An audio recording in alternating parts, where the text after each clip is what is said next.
औज़ुबिल्लाहि मिनश्शैतानिर्रजीम बिस्मिल्लाहिर्रहमानिर्रहीम अस्सलामु अलैकुम वरहमतुल्लाहि वबरकातुहू। सहाबाए कराम रज़ियल्लाहु अन्हुम अजमाइन के मुंतखब सुनहरे वाक़यात में आज फिर हम जो वाक़यात देखेंगे उसमें पहला टॉपिक है दीन का सही फ़हम। सैयदना उमर फ़ारूक रज़ियल्लाहु अन्हु मस्जिद नबवी में जुम्मतुल मुबारक का खुतबा देकर फ़ारिग हुए तो देखा कि कुछ नौजवान मस्जिद में बैठकर ज़िक्र व अज़कार कर रहे हैं। अमीरुल मोमिनीन ने इनसे सवाल किया, तुम कौन लोग हो? कहने लगे, नहनुल मुतवक्किलून, हम मुतवक्किल लोग हैं, मस्जिद में बैठे हैं, जो हमारे हिस्से का रिस्क होगा हमें मिल जाएगा। फरमाया, ला बल अंतुम मुतअक्किलून, नहीं बल्कि तुम लोग तो बैठकर खाने वाले हो। मुतवक्किल तो वो होता है जो ज़मीन में बीज डाले और फिर इसकी नशोनुमा के लिए अल्लाह पर तवक्कुल करे। अमीरुल मोमिनीन ने अपना दुर्रा संभाला और उनसे कहा, उठो जाकर मेहनत मजदूरी करो और अपना रिस्क हासिल करो। सुनो, इन्न समा ला तुमतिरु ज़हबन वला फ़िज़्ज़ा, आसमान से कभी चांदी और सोने के सिक्के नहीं गिरेंगे। यरज़ुकुल्लाहु नासा बादहुम बिबादिन, अल्लाह रब्बुल इज़्ज़त लोगों को एक दूसरे के ताउन से रिस्क देता है। क्या तुमने अल्लाह ताला का ये फरमान नहीं सुना? फ़ाइज़ा गुज़ियतिस्सलातु फ़ंतशिरू फ़िल अर्दि वब्तगू मिन फ़ज़लिल्लाह, जब जुम्मा की नमाज हो जाए तो ज़मीन में फैल जाओ और अल्लाह का फ़ज़ल तलाश करो।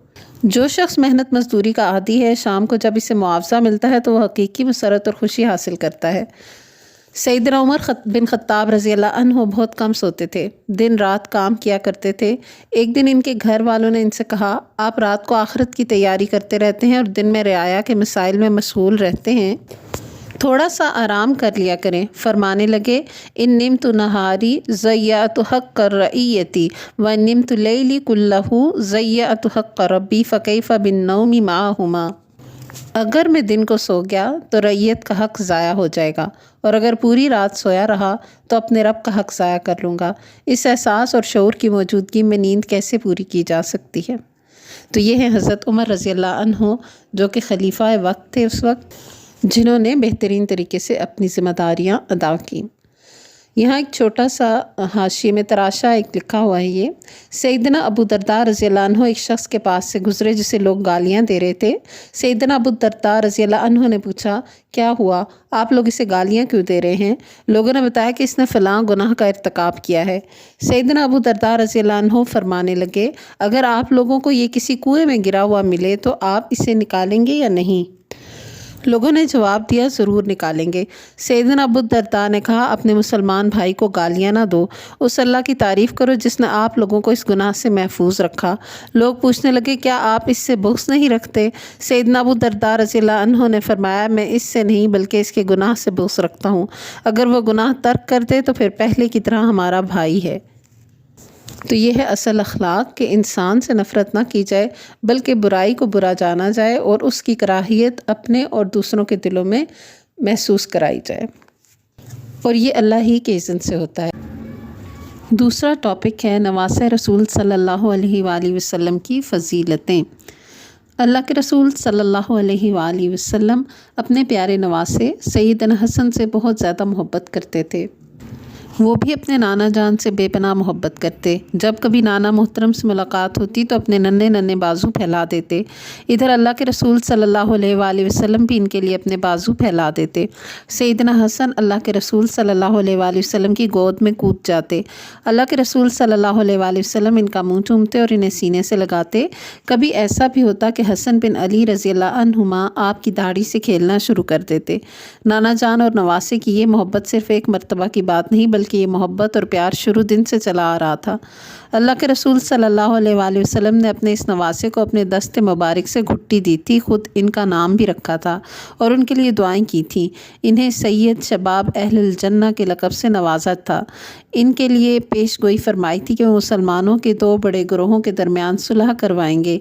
अल्लाह के रसूल सल्लल्लाहु अलैहि वसल्लम ना सिर्फ़ इस नवासे सैयदना हसन से मोहब्बत करते थे बल्कि दूसरे नवासे सैयदना हुसैन से भी बेपनाह मोहब्बत करते थे। आप इनके होठों को चूमा करते थे। सुभान अल्लाह। ایک دن اللہ کے رسول صلی اللہ علیہ وآلہ وسلم لوگوں کو نماز پڑھا رہے تھے۔ سجدے میں گئے تو سیدنا حسن کھیلتے ہوئے آئے اور نانا محترم کو دیکھا کہ سجدہ میں گئے ہیں تو اپنے نانا کی پشت پر سوار ہو گئے۔ کائنات نے ان سے زیادہ محترم اور خوبصورت سوار اور سواری نہ دیکھی ہوگی۔ اللہ تعالیٰ کے رسول صلی اللہ علیہ وآلہ وسلم کی محبت کو دیکھیے کہ آپ نے اپنا سجدہ لمبا کر دیا کیونکہ بچہ کھیل رہا تھا۔ جب حسن نیچے اترے تو آپ صلی اللہ علیہ وآلہ وسلم نے اپنا سر مبارک سجدے سے اٹھایا۔ نماز مکمل فرمائی تو صحابہ کرام نے نہایت ادب سے عرض کیا، اللہ کے رسول آج غیر متوقع طور پر آپ نے بہت لمبا سجدہ کیا ہے۔ ہم نے تو سمجھا کہ آپ کے ساتھ کوئی غیر معمولی واقعہ ہو گیا یا آپ پر وحی نازل ہونے لگی۔ فرمایا ایسا کچھ نہیں ہوا، دراصل میرے اس بیٹے نے میرے سجدے کو لمبا کر دیا، یہ میری پشت پر سوار ہو گیا، میں نے جلدی کرنا مناسب نہ سمجھا، میں نے اسے موقع دیا کہ یہ کھیل لے۔ جب وہ اپنی مرضی سے نیچے اترا تو میں نے اپنا سر سجدے سے اٹھایا۔ یہ سنن النسائی کی حدیث ہے۔